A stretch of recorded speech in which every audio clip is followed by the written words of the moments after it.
on this beautiful evening. Although it's a little rainy, but we're appreciative for everyone who has shown up today. I'm State Representative Valencia Stovall, the chair of the House Study Committee for the Revitalization of the Atlanta State Farmers Market. And I would now like to call this meeting, to order. We're going to start off with prayer by Dr. LaWanda Falana.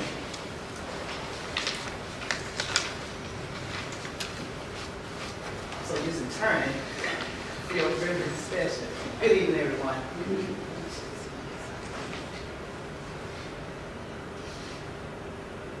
Good evening. Let us go to the throne, please. Oh, gracious Father, our Father. Once again, a few of your servants have come to petition you for your love. We come asking you to come into this meeting and assemble us according to your will. We ask that you give those who are traveling the grace and mercy they need to get to their destination, and also those who's going to be returning. Now, Father God, set your Shekinah angels up in here so that it can be fruitful, and it can be your will, and all will be in your favor. We come right now thanking this board for having a desire to carry forth a mission along with a vision. We ask you to strengthen them and bless their family for allowing them to get on this assembly journey. We realize that we lift our heads to the hill which comes our help, realize that all our help comes from you. So Father God, we just want to thank you right now. We thank you for letting the farmers market come alive again. We thank you right now because we claiming it because we received your blessing. We claiming it because we see your mission. We claiming it because we have the vision. Now, Father God, with all that has been done and all has been said, we'll be so careful to give you the honor, the praise in your Son, Jesus' name. Amen. Thank you, Dr. Falana. Next, we'll have an introduction. I appreciate our study committee members being able to be here today. I want to take a moment of silence for one of our committee members' brother, Chairman McCall's brother, passed on yesterday. So we can take a moment of silence in recognition of that.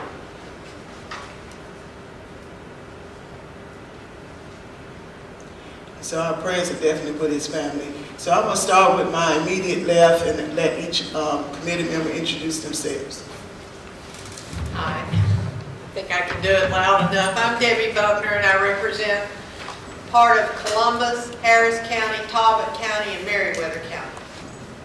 I'm Bonnie Wilson, and I'm from Sutherland's Food Service and am a representative for the Atlanta Produce Dealers Association. My name is Maureen Hall. I'm the House Budget Research staff. Thank you.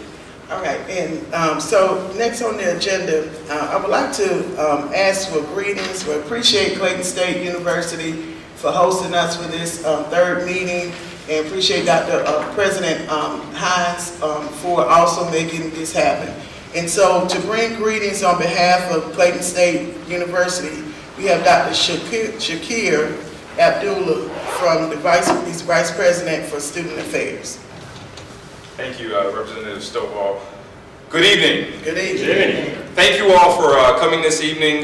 Clayton State is proud to be able to host this event and to really be a part of this discussion. We recognize that the outcome of this discussion will impact our students. Our students will have an opportunity to have more access to food fresh from the farm to the table. Those are things that we're considering and things that we're interested in doing. This building right here, the Student Activity Center, is committed to working to support the health and development of our students, and we're really grateful to be able to host this event here this evening and looking forward to a continued conversation. Thank you all for coming tonight, and please continue to consider Clayton State as you think of places and venues where you need to host meetings and be engaged. We want to continue to be a part of this community, and this is one of the ways that we do it. So thank you so much for your consideration, and thank you for coming out this evening. Thank you, Dr. Evans. I would like to take this time to recognize we have a city council member from the city of Forest Park. Kimberly James is here. I'd like to recognize her. Next on the agenda, we have from the Georgia Farm Bureau, Alex Bradford, who's from the Public Policy Department.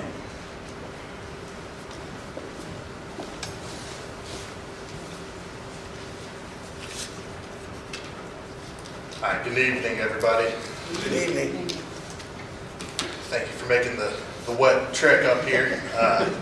It's kind of funny because we have a lot of our folks just wishing for rain on parts of their farms that have gotten it every time they've gotten rain, and other parts are really dry and they're having to irrigate it. So hopefully we can spread this out a little bit. But thank you, Madam Chair, for having me today in the committee. Your work on this and the dedication to this initiative and for your support of agriculture. It's a pleasure to be here with you today, and look forward to continuing to work with you all on this and other initiatives in the future. As she said, my name is Alex Bradford. I represent Georgia Farm Bureau and our farmer families across the state. We have nearly 300,000 members spanning every county in the state, and Farm Bureau's mission is to be the voice of Georgia farmers and agriculture in the legislative arena. We focus on cultivating a healthy environment for agriculture to be prosperous, efficient, and protected for our future generations. And the farmers market and access to markets like this is a large part of that in our history and in our future, even though we've seen that evolve over time. Georgia is very blessed to have a very diverse geography, and that allows us to grow numerous different crops, whereas some of our neighboring states and those in the middle of the country often are only growing one main commodity. Georgia's very blessed. We are perennially #1 in the nation for the production of peanuts, broiler hens, pecans, blueberries, spring onions, and most every year we're near the top in cotton, watermelon, peaches, eggs, cucumbers, bell peppers, and several other commodities. So our diverse geography allows us to have a wide variety of products, and it also benefits us because they come in seasonally at different times. So there's often very fresh products our farmers are able to provide to the citizens of Georgia. Typically the work that I do is done with the legislators on issues like taxes, property rights, natural resources, animal health, and more on the federal level on tax programs, trade, labor supply, and environmental regulations. But the work that this study committee is doing is focused on something that's very important, and that's developing opportunities and avenues for consumer access. The Department of Agriculture, I want to brag on them. They've done a great job over the past several years enhancing the marketing of Georgia's agricultural products, as well as updating and modernizing the facilities and offerings that we have available to us. They've generated pretty significant revenue at the Atlanta Farmers Market while maintaining a fairly low cost of operation and also generating a lot of jobs for here in Clayton County. But the nature of consumerism and how people buy food has changed a lot over the past decade or two, with a heavy focus on convenience and efficiencies in transportation and distribution. We've also seen a movement back towards locally sourced food and an interest in where your food comes from. So as we're able to ship food further away and feed people at greater distances, a lot of folks are wanting to find that food locally, which is a little bit paradoxical, but also, they're tied together.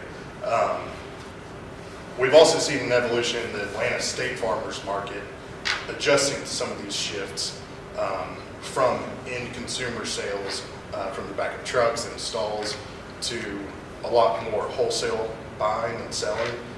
And I believe we've heard from folks from the farmers market and the Department of Agriculture that a lot of the business at the market now is done in the early mornings to allow a lot of the distribution throughout the city and the state to restaurants and retailers from these people wholesale.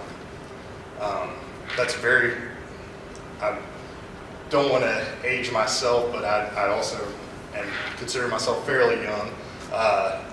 But even I grew up taking products in Alabama to the farmers market and selling from the back of a truck, roadside stands.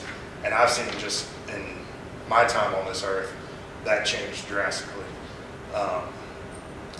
I think Georgia is very reactive, and our Department of Agriculture and our legislature is very supportive to adapt to changes like this. And Georgia has, again, a very strong tool in our toolbox of being very diverse. How products are marketed and given the seasonality and fluctuating offerings of our commodities throughout the year, I think that's something that is a strength of our farmers market in Atlanta, to be able to continue offering direct sales. The Department of Agriculture has maintained those opportunities for farmers to attend and sell directly. And they've, through the Georgia Grown sections, they're capitalizing on that brand and the marketing to Atlantans and the neighbors around the farmers market you can travel to buy from there. I do think it's important to continue advertising and educating the citizens in driving distance to the farmers market throughout the year of what products are available as they come into season, from produce in the summer, Christmas trees in the winter, a garden center and nursery items that can help fill in those in-between times. I do think that a large piece of the puzzle that I suggest y'all consider is answering what attracts today's consumers to travel for food. Whether it's marketing of those available products or adding to their experience to make it engaging, educational, or interactive. And I would definitely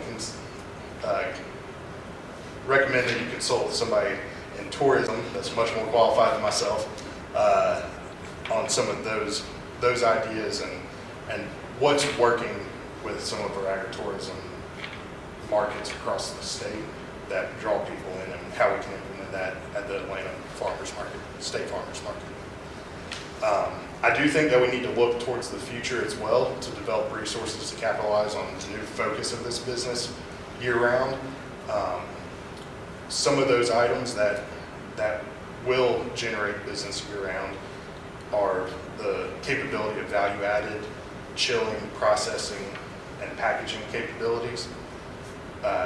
Farmers face a lot of difficulties, just aside from the uncertainties of weather and wildlife damage that they experience. Commodity prices have remained very low, yet the costs have risen over the years with increased seed, feed, fertilizer, fuel, in addition to consumer demand for a even heightened standard beyond what regulations place on farmers that are also very costly. That increased regulatory burden over the past decade or two has also increased those costs, but those retailers we're seeing in more recent years listening to consumers who are asking for different and specific types of livestock, or specific methods of growing produce and things. And a lot of these retailers and businesses are seeking that out from farmers. That also adds another level of cost to a fairly thin margin of profit that they're working with. Despite all that, food safety remains the top concern for producers and consumers and businesses that are buying the product and selling it retail.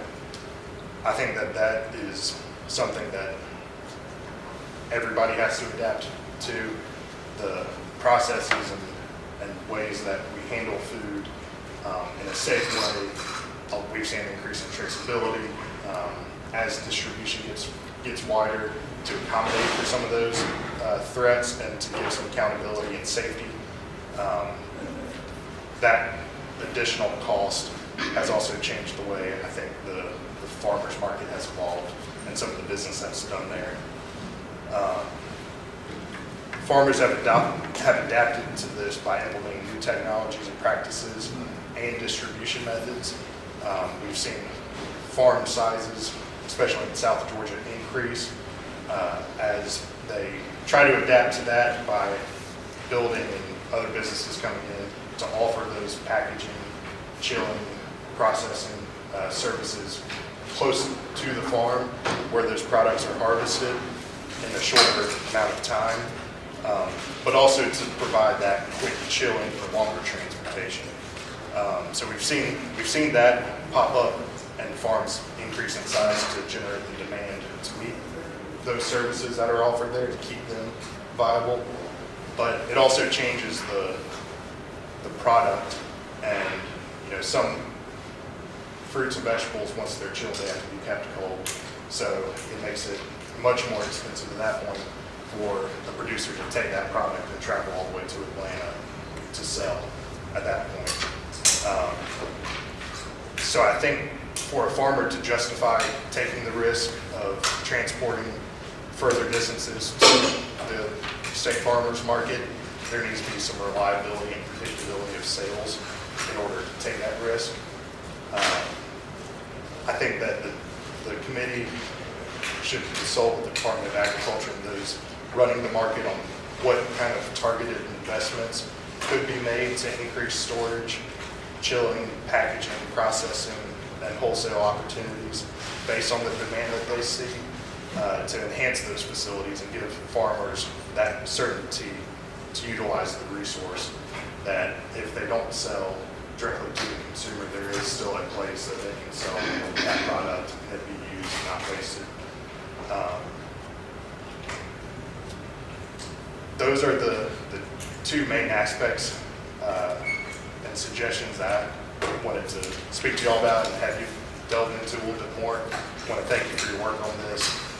Farm Bureau is happy to remain engaged on this however we can, whatever resources we have that can help educate the results of this committee and whatever changes are made at the farmers market, that we can alert our members to of the new resources that they have available. And of course, anything I can do throughout the legislative session to help achieve the recommendations they all come forward with.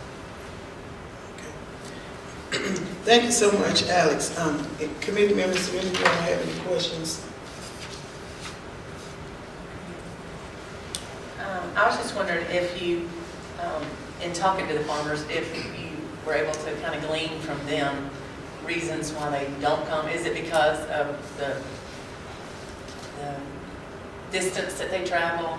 Is it because of the food safety regulations and they've already cooled and chilled their products, and now if they bring them to the market, there isn't a place like that for them to sell their merchandise from? It's all open air on the Georgia grown aisles. So what kind of things are you hearing from them?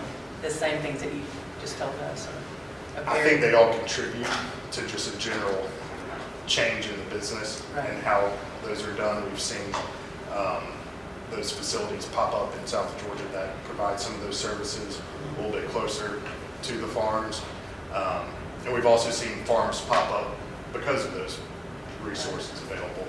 I think it would be worth exploring if those resources were available at the farmers market, or the services that are provided there already, evaluating the demand of them, and that may generate more supply if those are increased. I don't think it's any single aspect, but all together more so. Any other questions? All right. Okay. Thank you so much, Alex, for bringing the information from the Georgia Farm Bureau on some of the things for the committee to consider as we're looking at the revitalization of the farmers market. I wanted to take time to recognize one of my colleagues who have joined us. Representative Sandra Scott is one of our delegation members here in Clayton County. And I did want to recognize that we have a representative from the Department of Agriculture. Did you have anything that you wanted to say from the commission? No, thank you. Okay, thank you. And we also have a representative from the Atlanta Produce Dealers Association as well. All right. Let's make sure I didn't miss it back. Okay.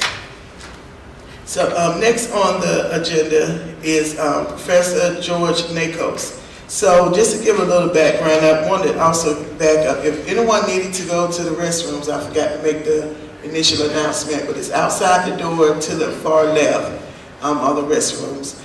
And also with the study committee, Our job is to actually make recommendations to the speaker, to Speaker Ralston, on things that we feel that should be moved forward with the revitalization of the farmers market, if any.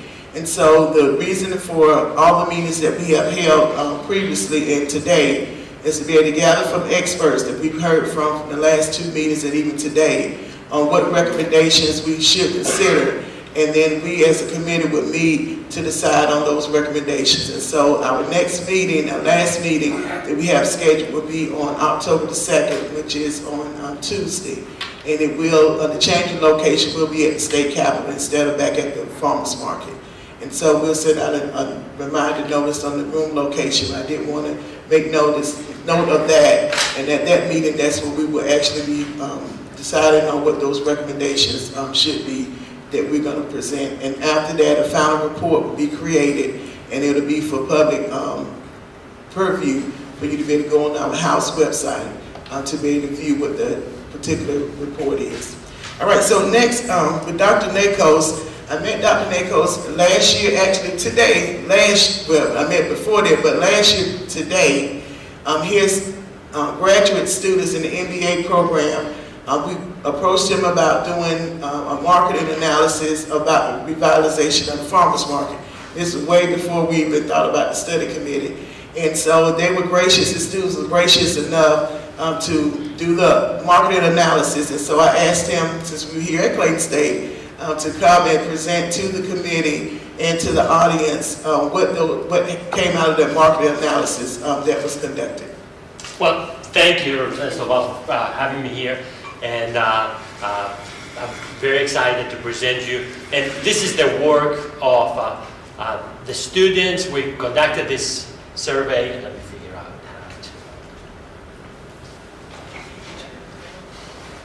how to. Okay, good. Representative Obama, we had a meeting summer of 2017, and she was asking, how we could cooperate, and I happen to have a marketing strategy class that is a course in our MBA program, and usually the students in this class, they have to do a marketing plan. And I was trying to find some real world examples, and after the meeting I thought that would be a great idea for them to write a marketing plan for the farmers market. Obviously the price was right, it was free, so she loved the idea because of the price that we charged. But I like the project because, again, the students learned a lot of it, and they got really connected with the community and so on. So I will try.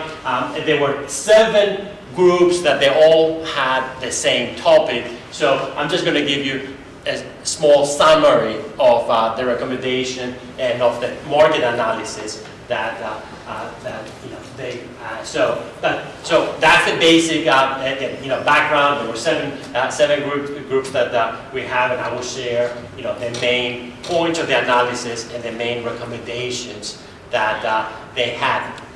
First of all, I will I try to bring their points in a SWOT analysis, trying to figure out what the students show as the strengths, weaknesses, and then opportunities and threats, for the specific market. And I will start with the strengths that they show. First of all, they thought the location of the market is a great strength. Obviously, it's right on I-75.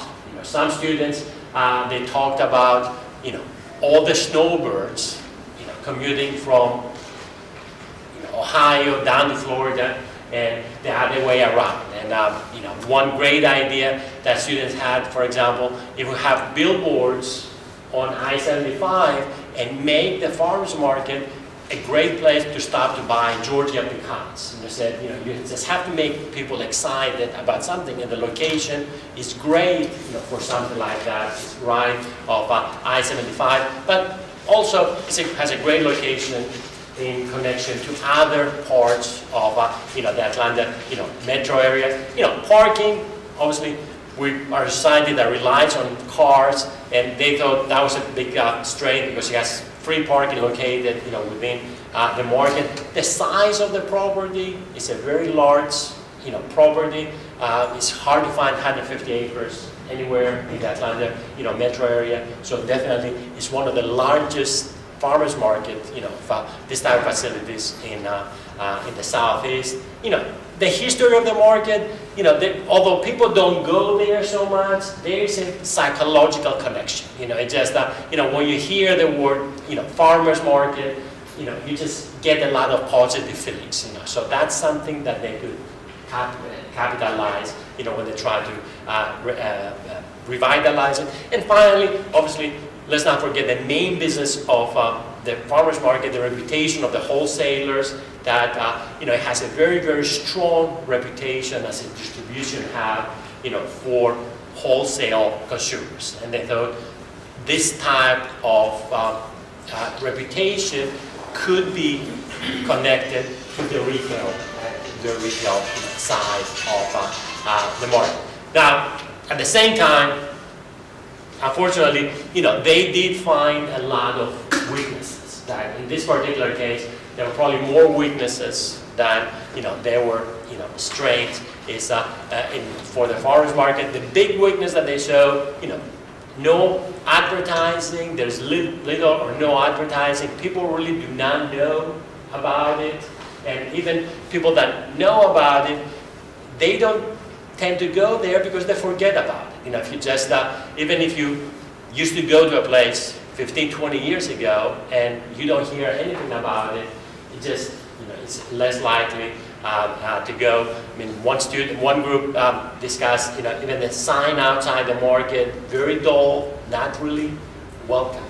It's not the type of place that, you get excited about, going there. Has lost touch with today's society. It has not really followed the needs of today's consumer. It's kind of an old place. No technological presence. They just do not find the technological presence that, especially for young people today, that can be very, very important. I mean, obviously, they live with their smartphones and they live on computers. It's a different society that we have. They also show kind of lack of strategic direction. They really did not see that there was clarity in what was the market's next strategic focus. They just did not see any of that there. Decline in the number of individual consumers. Again, they did not see so much activity going on in the market. A major thing, not very attractive surroundings for individual consumers. People were saying, it just, you don't feel welcome to go there to do your shopping. They saw that as a major weakness. Unfortunately, the weaknesses, will continue. Again, continuation. The aesthetic appeal of the location tends to be, very low. As these people saw it, and they did some small surveys. They talked to people and so on, and that was one of the main complaints that they saw. Also, one of the strengths is also a weakness, the combined focus of an industrial and a consumer hub. Obviously, they thought that being a wholesale hub, it was a major attraction, but said, well, you see these big trucks driving down the road, you're really very much afraid to drive.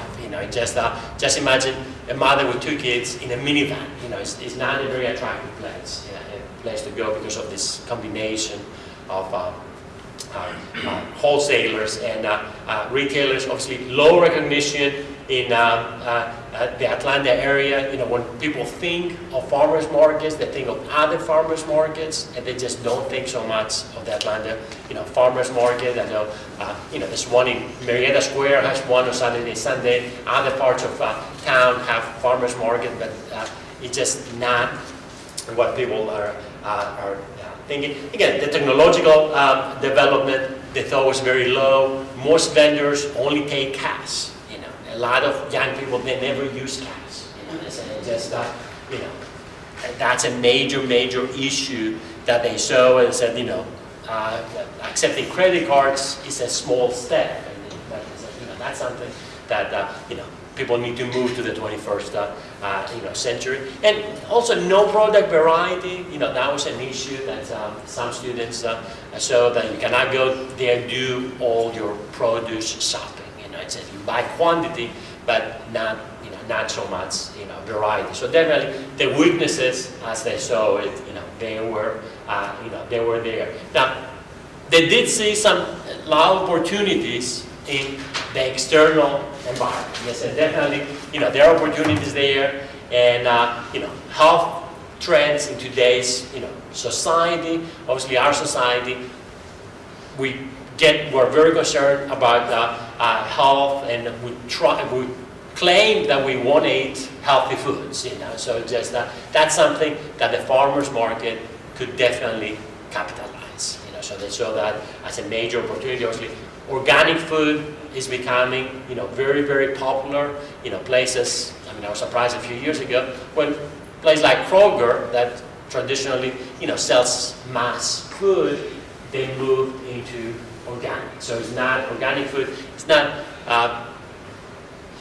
in a small corner of the market. Really has become mainstream. And I said, that's a major, major opportunity for farmers market. Obviously, the Atlanta population growth, being in an area that's growing, especially also the south side of the Atlanta metro area is growing. That's a major opportunity here. And another opportunity that they show, probably revenue opportunities from different type of events, festivals, state fairs. They have the space, other family-oriented activities, and they also, you'll see that later as a recommendation. They said they need to make the farmers market a more fun place. That's you want to go there, but you go there not only to buy food, is you go there because you want to be there. And it says that was one of the important things. And they thought with some of these events, if they sponsor the events, it would bring a lot of food traffic, in that specific area. Now, they also saw some external threats in the way our society is, changing. Obviously, competition from neighborhood farmers markets, the ones you see in different parts of town on Saturday and Sunday, and they have become, fairly popular, nowadays. Competition also from traditional stores. Obviously, you have places like Kroger, Publix, that they have large produce sections. They're expanding that, so people don't have to go to a farmer's market to buy the produce. Places like Sam's Club, obviously Costco, and so on. But also, we have seen here in the Atlanta metro area and in other parts of the country, new entrants that give us more choices as consumers. You see places like Sprouts Farmers Market, that is really a traditional store, but they call themselves, Farmers Market, Trader Joe's, and places like that. That a lot of consumers navigate, towards these places, and they see it as an alternative to get healthier food. And the students know that this type of stores could be a huge threat to the traditional farmers market. And especially,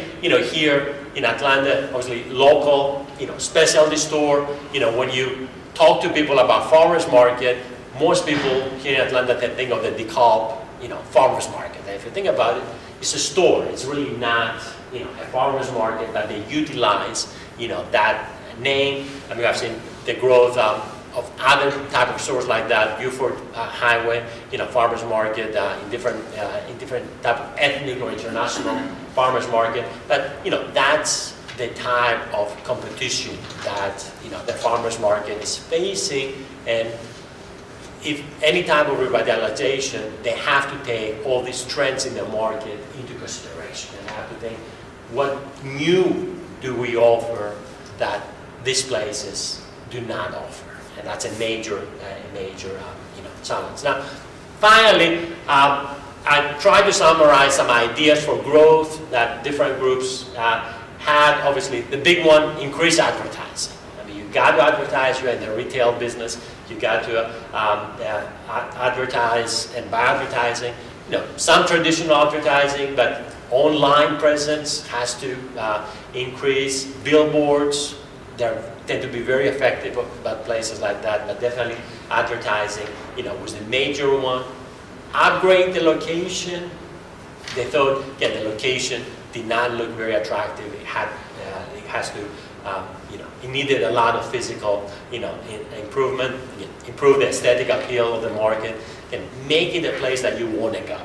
So that was the big issue here. And another thing that I mentioned before, make the farmers market a fun place by bringing, more events. I know there are some events there around Christmas and so on, but they were thinking if you make it more, family-friendly kind of entertainment, that's going to be a major, attraction, for the market. Some examples that they were thinking. I mean, even visual art exhibits, just to bring different type of people in.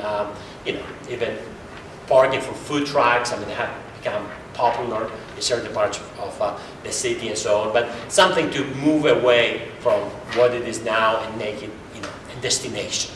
So that's what they were talking. And finally, the last recommendations that they had, need to diversify ventures by introducing more, product lines. A lot of students went to the markets and they thought the variety of offerings was not great.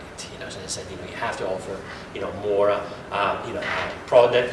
Launch new international theme products and services. That was another one. And the last thing that I think is important is emphasize the origin of the produce. I know we talk about, Georgia, grow. And definitely, I lived in other states. Like I remember, I went to school in Alabama, and Alabama has a lot of peaches like Georgia does. But I remember one county in particular was very, very successful in branding itself. And that was Chilton County in Alabama. So everybody in Birmingham every year was expecting Chilton County, peaches, and you were paying a lot more, for these peaches than peaches from other parts of the state. And I think we're behind a bit in Georgia because even, you go to regular stores and you'll see the California peaches or Southeast peaches, but, and I've heard that from a lot of people that have moved to Georgia. It's hard to find Georgia peaches, here in Georgia. So that type, and I guess the only product that have been successful in branding here in Georgia has been Vidalia, onions. That's the big success. But something, emphasizing, the local food, the students, local original food. Students know that would be a great way for the market to go. So overall, again, they were excited about the project. They offer these suggestions that they, they have some practical value. And if you have any questions, I will be happy to answer. I try not to take too much of your time. So. Well, thank you so much, Dr. Nakos. Committee members, do you all have any questions? It was a great study, and I think there's a lot of things that we've already kind of, everybody's kind of brought together. And there's so many good things about it, but there's lots of challenges as well. So you have to look at the we're hearing challenges. from the young people. That's important because, as older people, remember what it was, and we have to figure out if it can be what the young people would want to do. Because How the society is. exactly, it's definitely changed. Well, thank you. Thank you so much for your study. Do you have any questions? Okay. Thank you so much, Dr. Nakos. And like Ms. Wilson said, there were a lot of things that have already been discussed in some previous meetings, so it's good to know that over a year ago, the market analysis was conducted, and now we're still on the same page with some of those threats and even the strengths and weaknesses and opportunities. Something I think we talked about it before, one of the challenges with the committee is being able to look at what was used to be what everybody was used to doing, and then, like we said, changing in the market, like Alex talked about, and then how do we bring all that together to make it the best farmers market, but also in consideration of the surrounding cities, as well, being able to, how do we incorporate them into it, because we might not can do everything at the State Farmers Market as what it used to be, and so how do we come together as an entire community to maximize on both and kind of getting the best of both worlds, so to speak. But so we appreciate that, being able to hear from the Clayton State students, and really, really appreciate that. I think I had anything else to say. Okay. So next on the agenda, we will hear from Marta, and we have Tracy Roberson, who's the program analyst with Clayton County's Transit Initiative Project Manager, and we also will hear from David Williams, Director of Short Range Planning. Don Williams.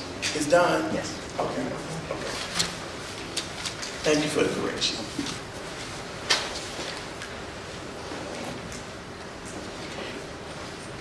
While they're setting up, I think the idea of being able to use credit cards instead of cash, because kids don't carry cash anymore.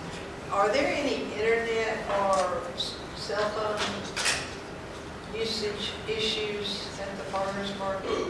I was thinking being that close to the airport, sometimes signals might hit. Well, I can only speak for our building, but, I mean, our building is so sound that sometimes we have trouble getting, the signal inside the building because it is so solid, between the steel and the concrete and everything. But I think the market itself, the Department of Agriculture, y'all have issues at your building for getting the... Cell phone use is not a problem, no ma'am. But Ms. Bonnie was saying, inside of some of the buildings and the coolers where they get, with all the insulation, you'll have problems there. But on the property itself, due to the airport, no ma'am, there's not a problem inside. I think the biggest thing is that unless like the state had a overall, some sort of internet access, you're talking about each one of those little stalls is rented by a specific group of people that owns the company.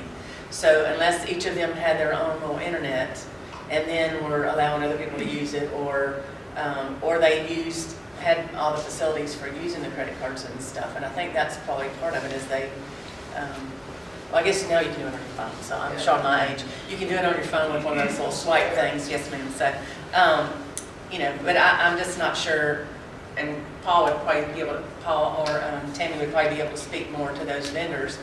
I'm not sure if they had a sophisticated way of keeping up with all that, if they did it. So, and then the farmers themselves, that would be a whole other issue, but there's not as many of them as there are just the regular tenants that have rented the space, under the sheds. So. It's just everywhere we go, people are talking about broadband and Right. access to Right. internet, and cell usage is very much patchy all across the state, so. We're in a great area for that, though. I mean, we should have So all the that would be a technology we need. strength This to might be a internet and coordination. stuff. Thank you. Thank you. All right. And I apologize to the committee, I didn't think about this great in the back. We should have moved the tables up a little bit more so we wouldn't get whiplash on there. Since you mentioned that, we came a little bit prepared so that sometimes technology fails, so there you have a copy of the presentation. So Our next, thank you. we're going to save you that neck trouble and that visit to the chiropractor. Thank you. So thank you, committee, for having Marta attend tonight to share with you the Clayton Transit Initiative. We are excited to collaborate with you on your very important project. I am Tracy Roberson. I serve as the project manager for the Clayton County High Capacity Transit Study. And what I'd like to do this evening is kind of go over just in general all of the initiatives that's going on here in Clayton County as it relates to transit, because in some way or another it will impact what you're doing for the farmers market. So I will give a high-level overview, and then Don Williams, the Director of Short Range Planning, will come up and give some additional information about bus service in particular, and how service can be improved as you move forward with revitalizing, as well as give you additional information on the project as well. So,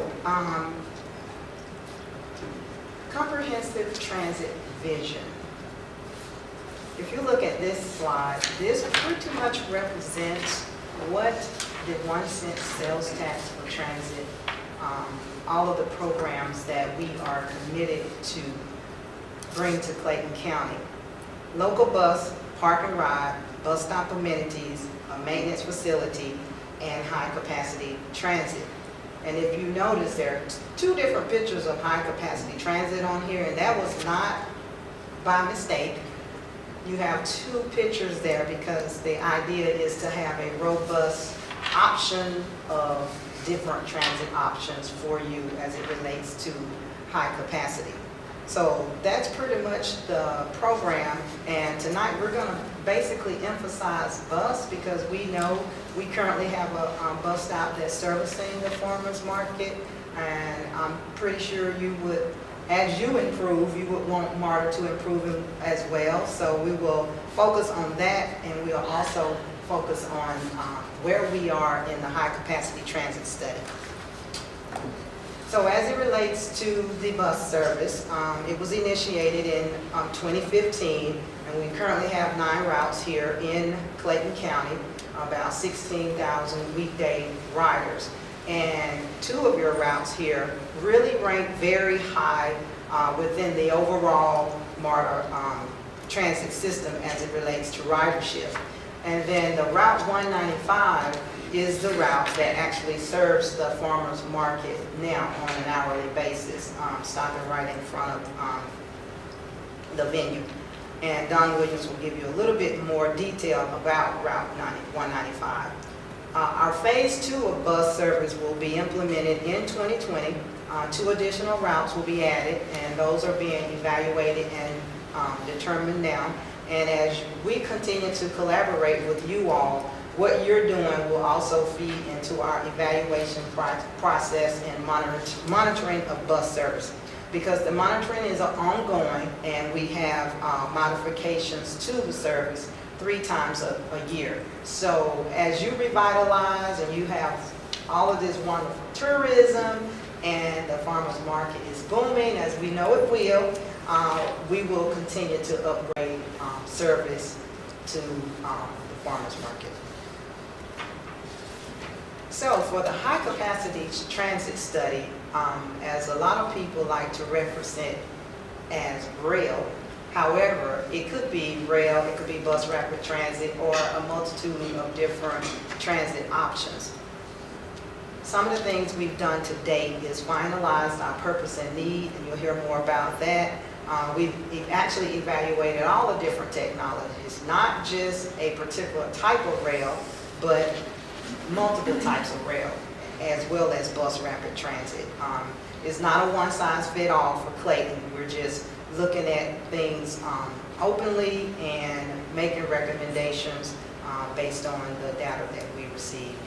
We've identified 7 high-priority corridors, and we're having ongoing public outreach here in Clayton County to get feedback and input. So the purpose of the project is to provide greater access to jobs and education, improve regional connections and travel options for the community, address the growing demand for transit here in Clayton, because as I noted earlier, some of our highest ridership in the system comes out of the routes that are here in transit. So there is definitely a high demand in the community. And we definitely plan to provide the right transit options that's going to support land use and economic development, which feeds right into your project. So this is a slide, just shows you the high priority corridors that we've been evaluating. The study kicked off in 2017, and these are the corridors that we've evaluated and collected data, as well as gone out to the public to get their input on which one of these corridors would best serve the community. We've also looked at all of these different technology modes, as I mentioned earlier. We've evaluated commuter rail, light rail, heavy rail, and bus rapid transit. Commuter rail would be something more that you may identify similar to something like an Amtrak. The light rail, if you could identify with the Atlanta streetcar. Heavy rail is what MARTA currently utilizes, and the bus rapid transit, I like to call that rail on wheels, because it is in a dedicated lane and you don't have to wait and sit through traffic. So that is another great high capacity option. So this is just real quick our evaluation framework. I won't go into much detail there, but we do extensive public outreach as part of the process, and we do extensive technical analysis, surveys, and just a plethora of different types of options to get input into the project so that we can get transit recommendations and alternatives for the community. Norfolk Southern Corridor is one of the corridors that rank very, very high as it relates to the study and the data that we've received to date. This particular corridor is 22 miles long, and while it is not yet approved by the MARTA board, it is one that we will recommend. This commuter rail goes from East Point to Lovejoy, if approved. It's in the Norfolk Southern right-of-way, and we are evaluating potential stations to be in the Forest Park area. That is part of our study. And this particular option does connect with a lot of very important nodes in the county, including the farmers market, the Clayton Estate where we are today. So the idea here in Clayton County is to have a transit network. As I mentioned earlier, it's not a one-size-fits-all. There will be multiple recommendations coming out of our study to connect to the region, going north-south, and we'll also be looking at the east-west connections for the county as well. That study is not yet complete, but all of these things are included so that we can provide greater connectivity. One of the other things that we're studying is potential operations and maintenance facility location. We're going through our site selection process now, and that's going to be a multi-purpose center to service our vehicles, our buses, and potentially our rail vehicles. But it's going to be a multi-purpose center here in the county, and it will also house the MARTA Police Precinct and potentially have some customer service as well as training facilitation there as well. And that study is on the way, started this year, and we should be complete up to real estate acquisition by 2020, and then we'll move into actually building the facility. Additional commitments here in Clayton is a bus amenities program, which includes your shelters. There are 4 additional shelters going in now. We are evaluating 23 additional sites, and the Forest Park area in general is included in the evaluation. So coming these next probably 3 to 6 months or so, we'll have a better idea of which sites actually meet the criteria for bus amenities. And then the study to do a park and ride lot here in Clayton County also was initiated this summer, and we should have recommendations to come early 2019. And so with that, I know that was quite a bit, but of course we're here to answer questions. I would like to call Don Williams up, and he can talk a little bit more about the Route 195 and what we would need to do to make the area transit friendly. Okay. Good evening, everyone. Good evening. Glad everybody came out. So a lot of rain, hard time getting here. That's why we need rail service to Clayton County. And I know we're in the midst of studying, as Tracy just went through. And the idea again is that we want to improve access and accessibility of Clayton County, as well as the region. And so one of the things that I know, one of the questions that came from this committee was in terms of the type of bus service that could serve the farmers market, but also the opportunity for a rail connection. And so what I would say is that currently the 195, it goes into our College Park station, and it services the Forest Park downtown area and stuff like that. And what we're looking to do as part of the effort to improve service is to start looking at maybe having a more robust type of service for the county. Right now, the 195 runs on an hourly basis, so again, it's not robust, but the ridership is not there to actually increase it to a half hour, maybe less than that. And so one of the things that we would look to do is, as part of your revitalization, is to start looking at how you can improve ridership on transit. And so one of the things when we start looking at this, and certainly in terms of the farmer market areas, to look at what I would call transit-oriented type development, where you not only have the farmer's market, but maybe there's office space that's located in that area, maybe there's retail space that's located in that area, residential. I mean, because when we start looking at ridership, we look at how many folks are actually going to have that as a destination. So if you have other types of businesses located there, that becomes a destination. So again, the idea is that the more ridership that you get, you have associated with the revitalization, the better it is for us in terms of improving the service, and more importantly, having a service that's going to meet the needs of the community. I'll just tell you my background. I came from properties like in New York, New Jersey, and so we had service every 5 minutes. But because of, there was the reason for that was because of the ridership associated with it and the demand. I mean, and you look at the development in those areas, it's not a single house per acre type of development. It's really a multi-family use type of development.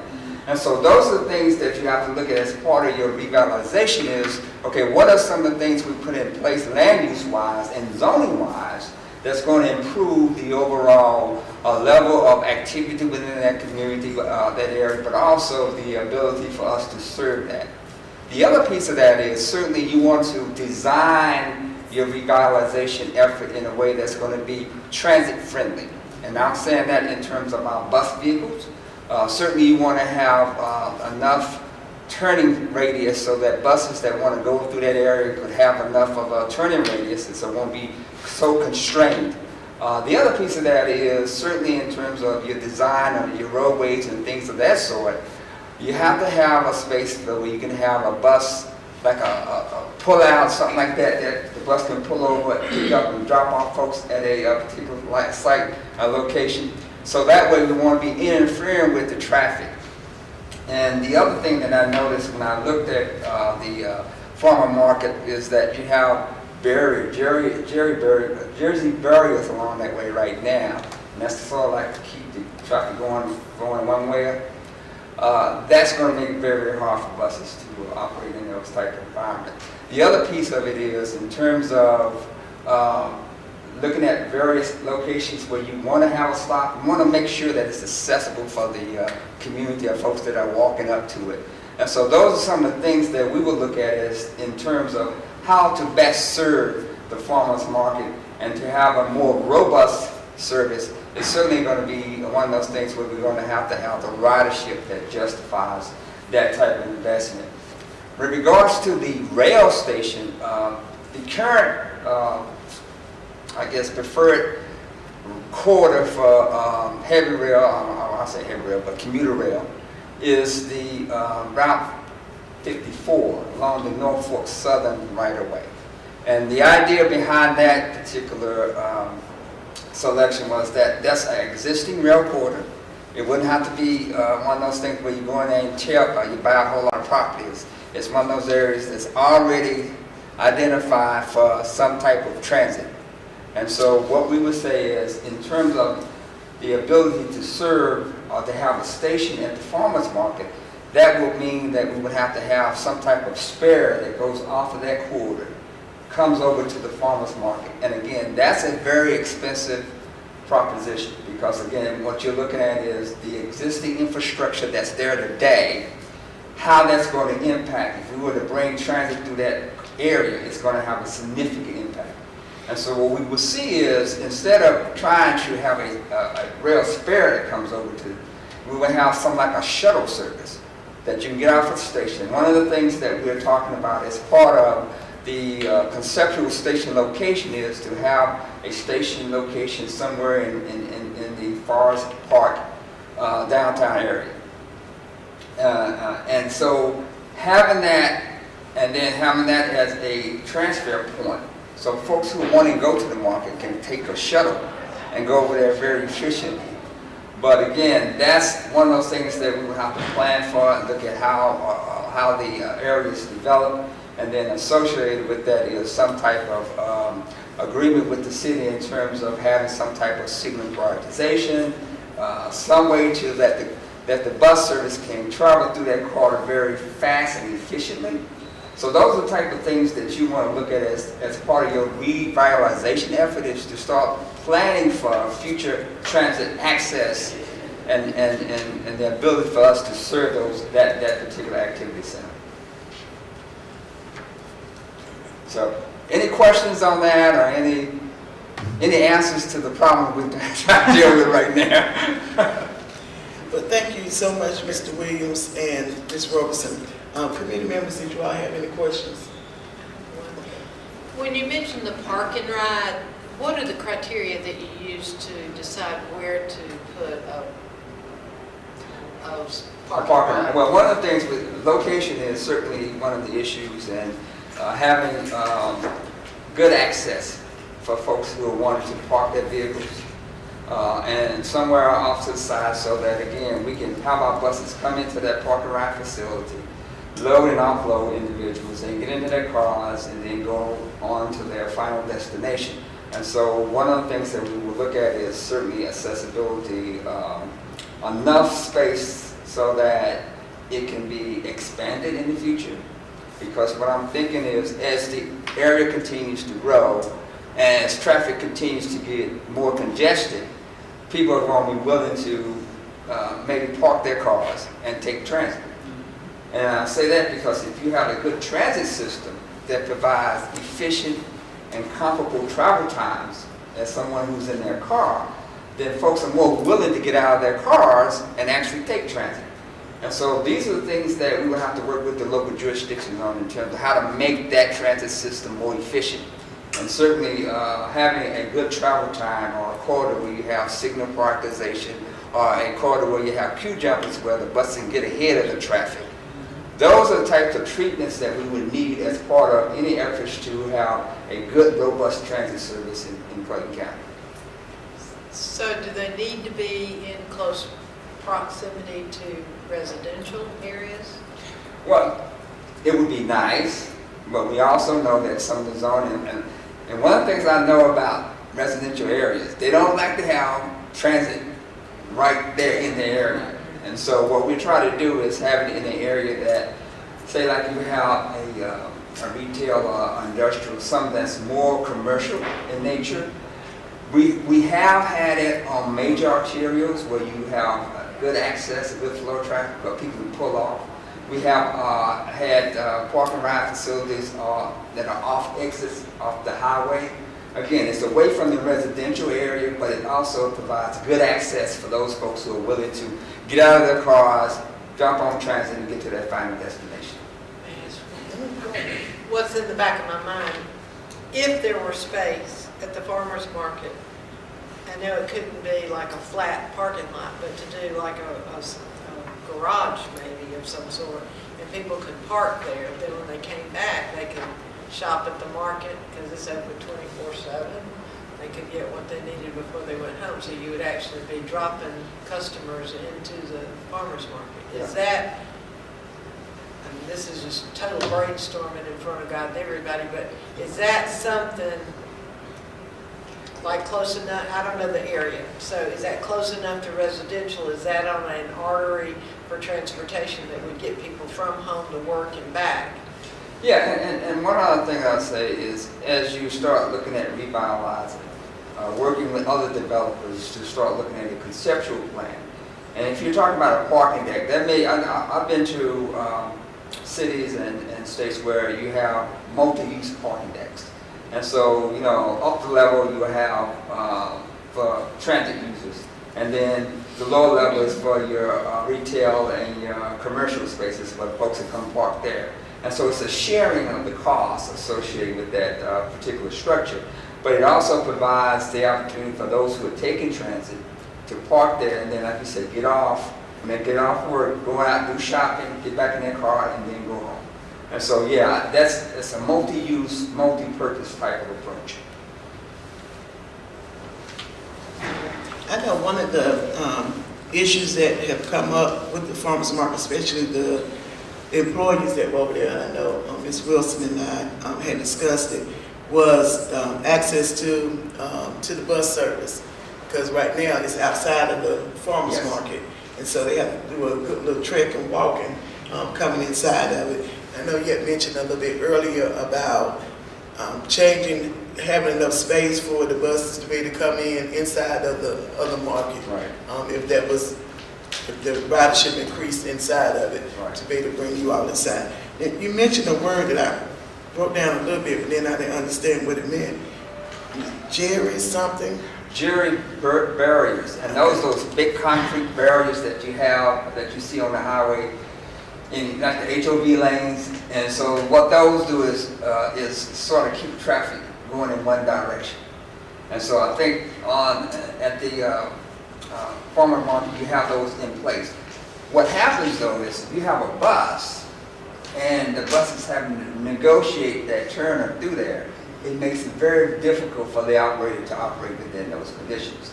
And so what we try to do is make sure that there's enough turning radius, there's enough space, so that the bus operator can operate in a safe manner.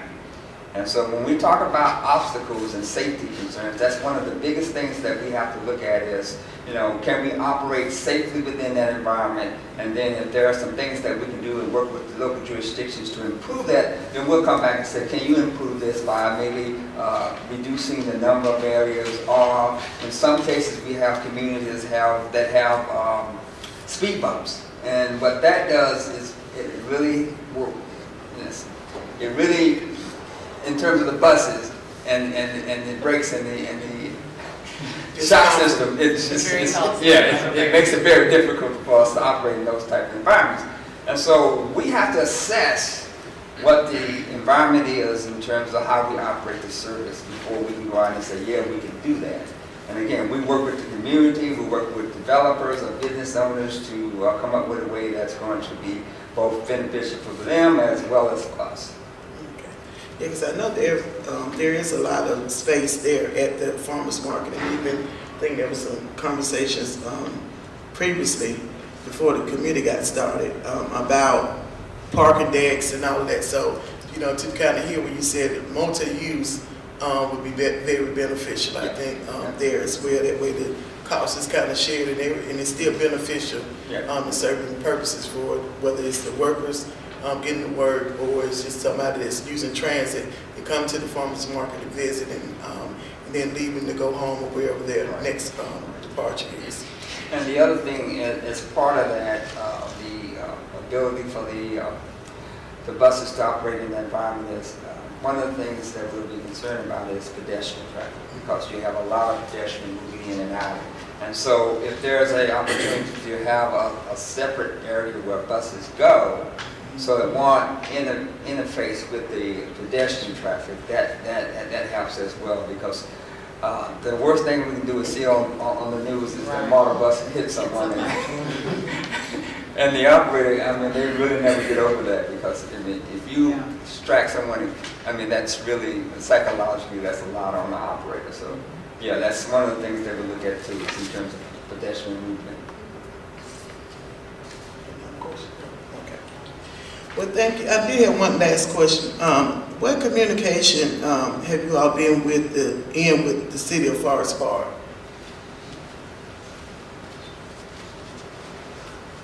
We just recently completed a big push, just call it our big outreach with the elected officials.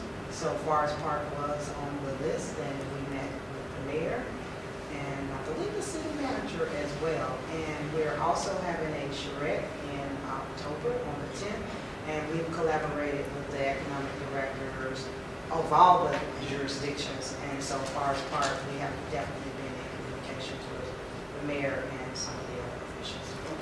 All right, thank you all so very much.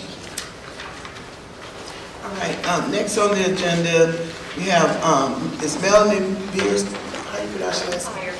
Byer-Smith, with University of Georgia's Extension Georgia 4-H.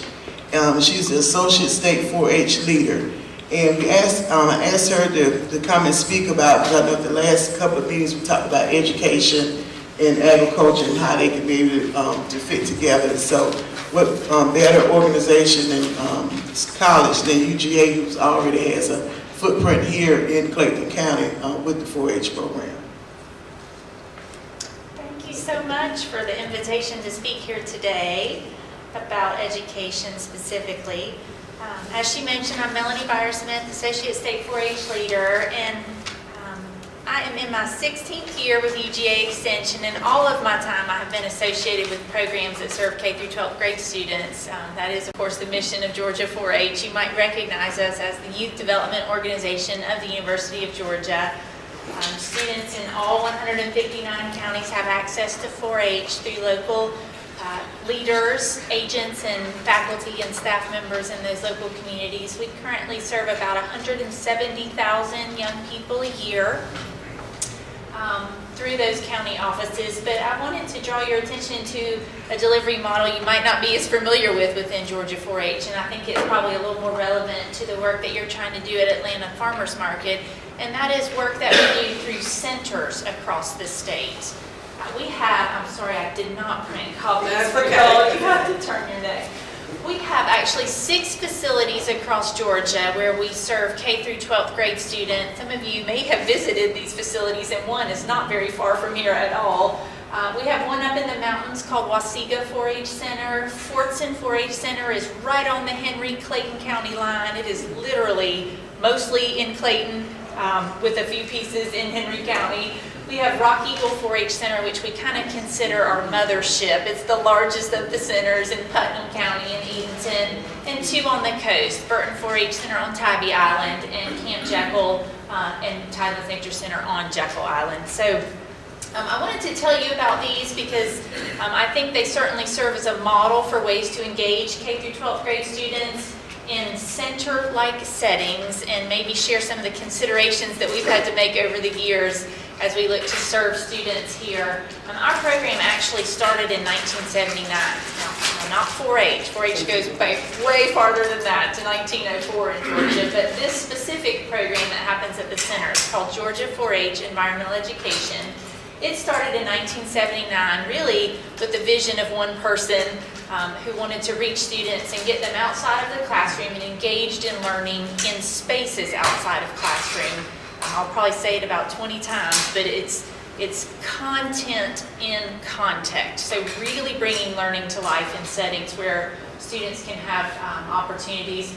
We always say we use the outdoors as a classroom without walls. We do have centers and we do have walls, but being able to take students outside is something we're very proud of. We serve K through 12th grade students on the school year, September through May, and we stay pretty busy September through May, and in the summer months, of course, the centers then serve our summer camp students who come. But again, this program serves, in our 40-year history, we've now served 1.1 million. So we've learned a lot over the years, and what that translates to is about 40,000 participants each year go into these centers. They are coming from, I know you can't read this map, but you're getting the visual of Georgia. The gray counties are where they come from. So they're coming from about 80 Georgia counties and about 8 surrounding states to come into these programs. So it's worth saying here that these centers are residential in nature. They have lodging facilities and dining hall facilities. So coming a distance is doable. They can come, drive 5 or 6 hours, but lodge there and take their meals there and have those learning opportunities. But about 70 only, whichever way you want to frame it, only 70% of that 40,000 that come are doing the residential program. So we do see quite a bit of day use. So there's a market certainly for schools who want to go out just for day trips, give their students experiences, and then come back to their school settings. And even though I keep saying we serve K through 12th grade students, I want to be honest with you and let you know where the kind of hunger is. We see the most participation from 4th through 8th grade students. Those by and far are our primary users of the program. And there's a lot of good reasons for that. K through 3rd grade students don't do great on residential field studies. They're a little young for that. High schools are extremely difficult to get away from residential field studies because of the rigor of the class schedule. So that 4th through 8th grade is a great target to get out of the school building and do these types of programs that we have. So these types of programs that I'm referring to are loosely organized into big buckets. And I think that's an important consideration when you think about delivering programming, is offering sort of themes or ways for teachers to look at programs and see natural fits to what they're teaching. We're loosely organized around the sciences and the ecologies, which certainly would include some agriculture and STEM for us as well. Team building is a big thing that teachers are looking for, and so we have a lot of programs around team building, and then living history as well. So things like Native American Studies or Pioneer Life. And again, I say this because what we have found over the years is it's really important to have a wide menu of classes for teachers to choose from, because he or she is taking those students out of school. They really want to make those strong connections with the class curriculum, and so having that menu of options means it's not one size fit all. I've heard multiple speakers say that today.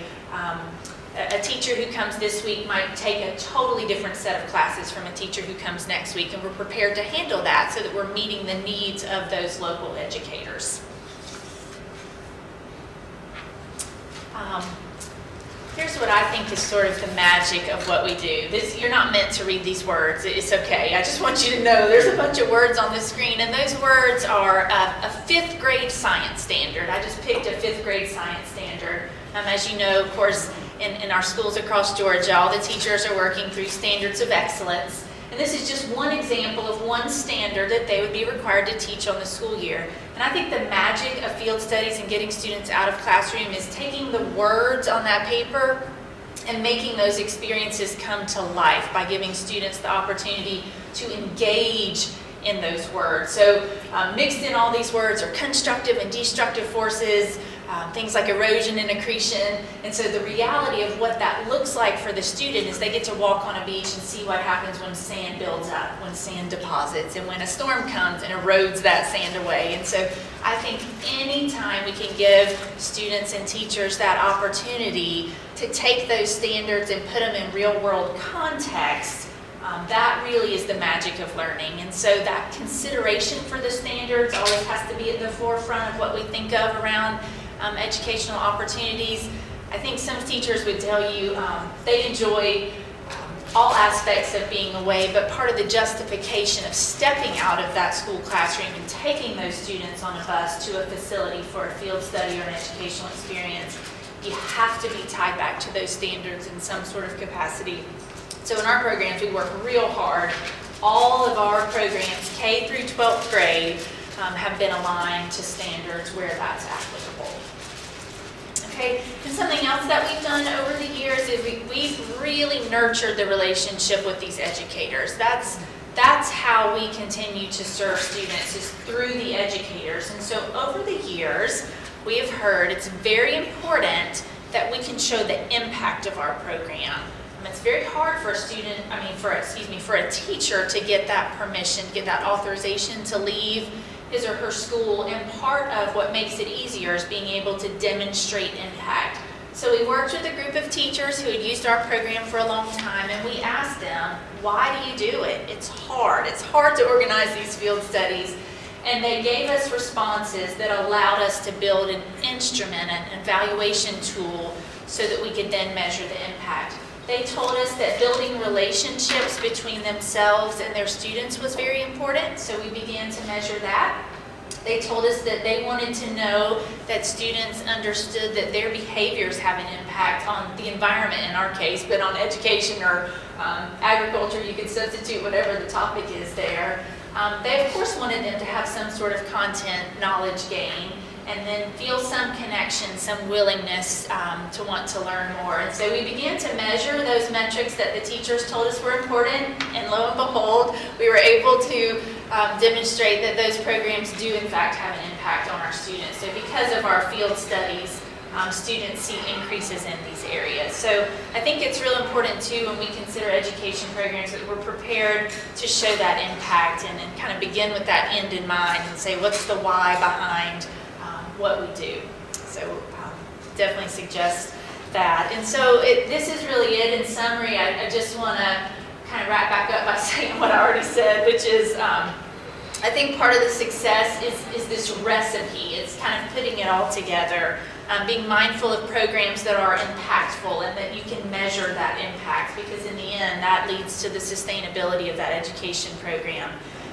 That the programs are relevant and in the context of those local environments. And I don't mean the word environment only to be outside. I mean, whatever that environment is, if that learning environment is inside the Atlanta Farmers Market, that the learning be connected to that space, and that you're bringing something that maybe can't be accomplished in a classroom on a regular basis.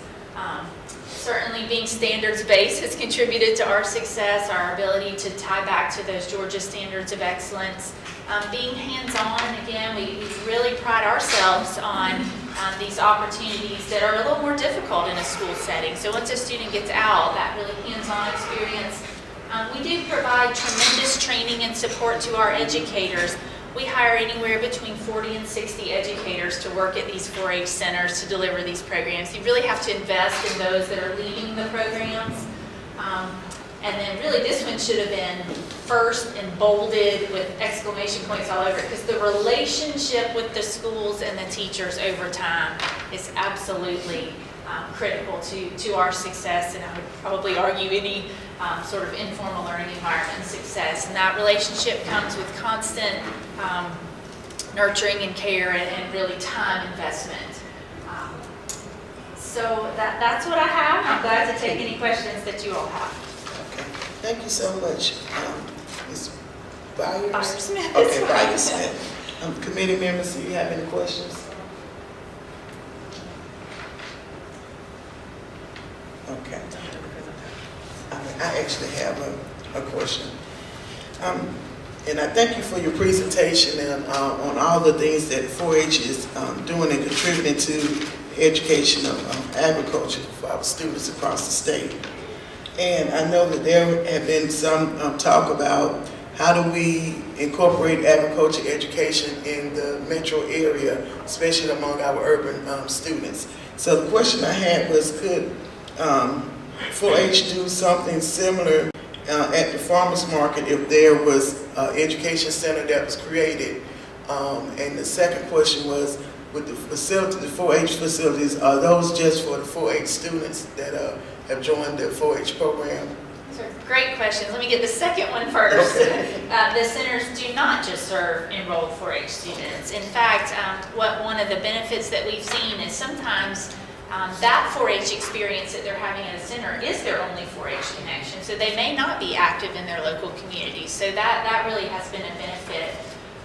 And your first question about engaging 4-H at the farmers market, I personally am not in the position, of course, to commit 4-H or the university to something like that. But I think that example of local educators meeting local needs is found all across our state, and the conversations, that's sort of the county programming side of things that I don't specifically work with, but I could see where internal conversations could maybe lead to some partnerships over time. Because I was thinking you all have done such a great job. I know my nephew and my niece and my daughter were all 4-Hers. And so, you know, being that you all have already kind of built the foundation and have figured out what works and doesn't work, and I think as we increase and then whole knowledge about healthy eating and agriculture continues to expand, I know as someone that was born and raised in Atlanta, Southeast Atlanta, you know anything about a farm, never been on a farm, And I think it's important for the students in the urban area to have the same level of education as those that are in other parts of Georgia. All right, but thank you so much. Thank you. I want to take time to recognize that another one of my colleagues to come to the meeting, attend with us today, Representative Kim Schofield, was in the back. We appreciate her coming out. She's also part of the Clayton County delegation. So next on the agenda, we are almost wrapping up. We're doing good with time. I had reached out to Chef Diamond McNulty. Unfortunately, he could not be here to join us today because his sister was actually graduating from college, from military college, I believe it was. And so I asked him to send in some information. And so Chef Diamond is the owner of McNulty International and the executive chef at Taste of Diamond Catering. And so when we talk about healthy eating, how do we get that information to our students, to our families, and making it fun, which is one of the things that the students talked about from Clayton State when you come to the farmers market. How do you make that fun? And so he sent some suggestions over that I'm going to read off very briefly, but I want to make sure I acknowledge him taking time, and we appreciate that. But for over 15 years, he's worked with inner cities kids from Chicago, Baton Rouge to Atlanta, mentoring them on success and healthy eating. Since he was an inner city kid himself, he now has become a professional chef and have fell in love with empowering others to succeed. After having a conversation, he was directed towards the solution-based ideas like how do we get various communities on board to live in healthier lifestyles by utilizing the local farmers market. And then, so the brief breakdown that could be adopted here in the state of Georgia. Number one was inform and educate. When educating the youth and other individuals with dietary issues or financial limitations inside low-income communities and or food deserts, we have put ourselves into their shoes. He was born inside the Cabrini Green projects, and at times their home had the bare minimum. Thinking back to now, there's a light switch that comes on for him, remembering exactly how information was communicated to him. With that said, we need the right message to be transposed to capture everyone's interest around. Number one, around food preparation, meal planning, dietary restrictions, and budgeting. The second point was give access and consistency. After you inform and educate, you have to create a pipeline for resources to flow and never turn off until new habits are formed. The third point is relatability. Have you ever received a great message from the wrong messenger? The right message delivered from the right messenger will allow everyone to be able to relate to why eating healthy is important and become open-minded to trying new things. This way of thinking inspired him to create various books teaching kids about fruits and vegetables that they may never have been exposed to otherwise. He also hosts healthy eating demos with local kids inside various communities with his chef mascot, which makes the experience fun and entertaining. And they want to leave with us that it's all about having the right person, giving the right message to the right people, and knowing that together we can accomplish all of our goals. So one of the suggestions I remember reading on the survey was about cooking demonstrations. And I think that if we're able, if one of the suggestions or recommendations from the committee is about an education center, you know, how do we teach like what 4-H has been doing tremendously around the state, and at the same time also showing how does the food come from the farm to the table and making it exciting. So those were some of the strong suggestions that he had submitted to me that I want to present to the committee as well. And I'll have that information I can be provided online as well for future reference. So will he come to the Markets Education Center and do demos? I'm pretty sure he will. And he's been doing it. He sent the logo and some other stuff that he has been doing as well. and we had a kind of long, extensive conversation about those cooking demonstrations, because we have a lot of students, especially in the urban areas, that are at home by themselves, raising their younger brothers or sisters or siblings.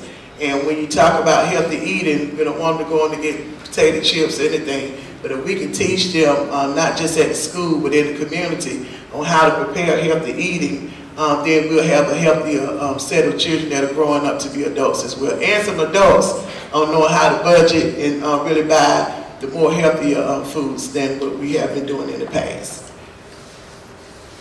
All right, so next we have public comment time. Was there anyone from the community or in the audience that wanted to address the committee on anything? All right, Representative Scott.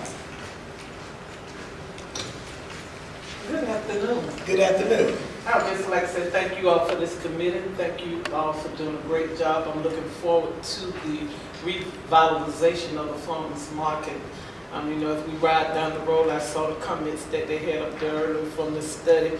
We know that it is work to be done to make it look attractive, make it look just how we want it to be. So I'm just so thankful and grateful that you all have this committee, and looking forward to the session where we could come in and get the ball rolling.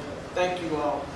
Thank you. We appreciate all the support that the delegation has given to me, even when we talked about revitalization and being able to put Clayton County on the mark. We know that the farmers market sits in Clayton County, but it said Atlanta Farmers Market. So I do want to give credit to Commissioner Black at the last meeting, and I already began the ball rolling to be able to change the name of the farmers market to incorporate Clayton County in the naming of it some kind of way. So we appreciate him and his staff from already taking that ball on, getting it rolling when it comes to that. Anyone else? Okay. Well, we thank everyone for the public comment time. And so I went over the survey results from last meeting, and what I did was just kind of did an update, and I'm just going to read it off instead of putting the slide back up. So there were 5 questions on the survey, and we sent the surveys out through social media, and everyone, we said, if you ever visit the farmers market or want to visit the farmers market, we wanted you to complete the survey.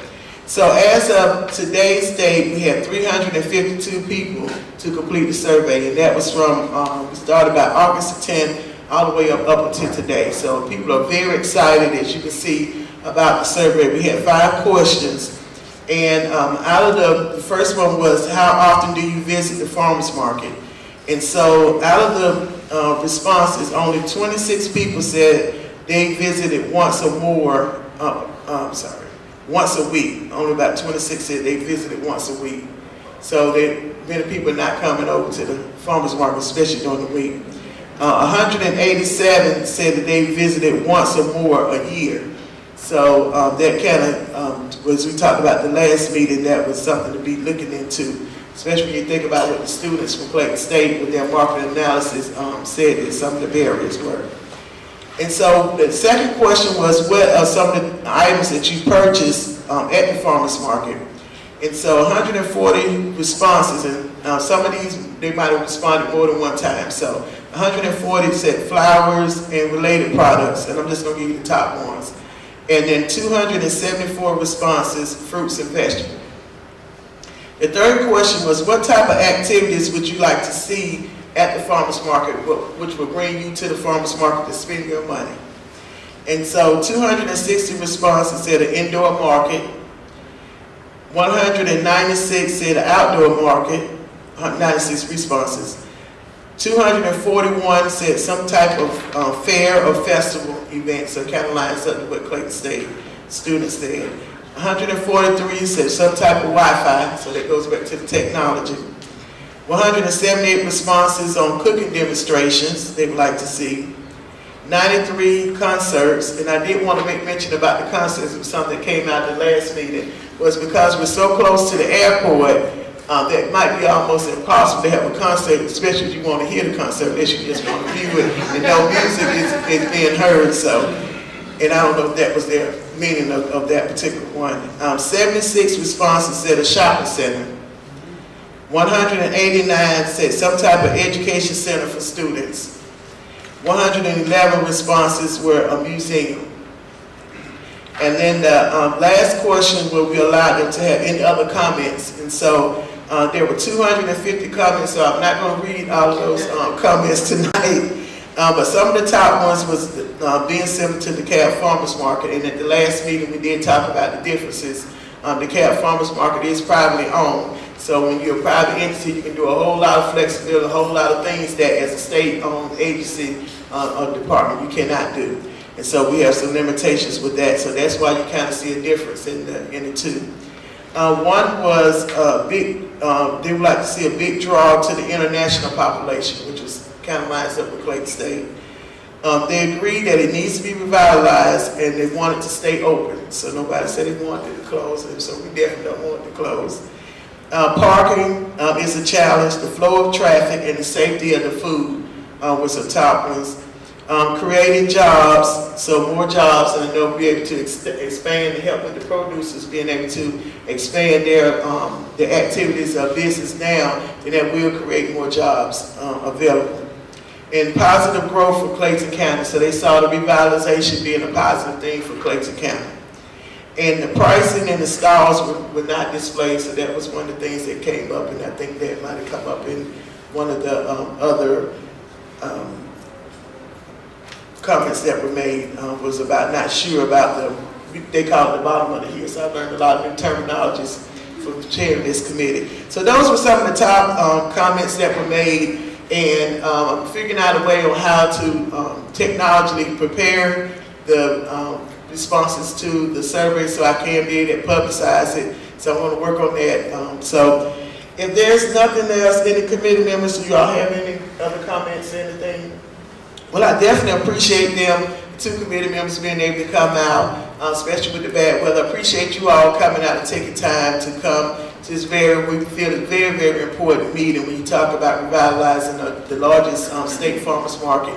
And we do believe that whatever recommendations that the committee come up with, some of them can maybe duplicate in some of our smaller markets around the state. So we're really excited about this upcoming session and excited about being able to provide some good recommendations to the speaker to consider as we move forward when session starts.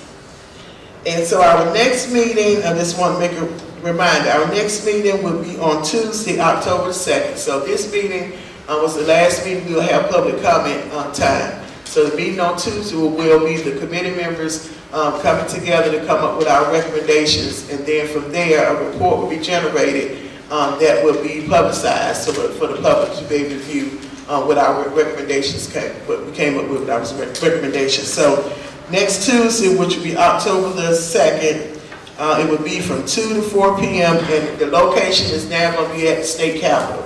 So it will not be at the farmers market. I do want to, while I'm here, I do want to recognize Ms. Tammy Barnett and the Atlanta Produce Dealers Association for their very generously being able to allow us to have our first two meetings. Is this the third meeting? Okay. First two meetings there. And so we appreciate us being able to be at the farmers market and be able to see the activities and everything that was going on there. I think that's it. Well, you all have a good night. We appreciate this meeting is now adjourned.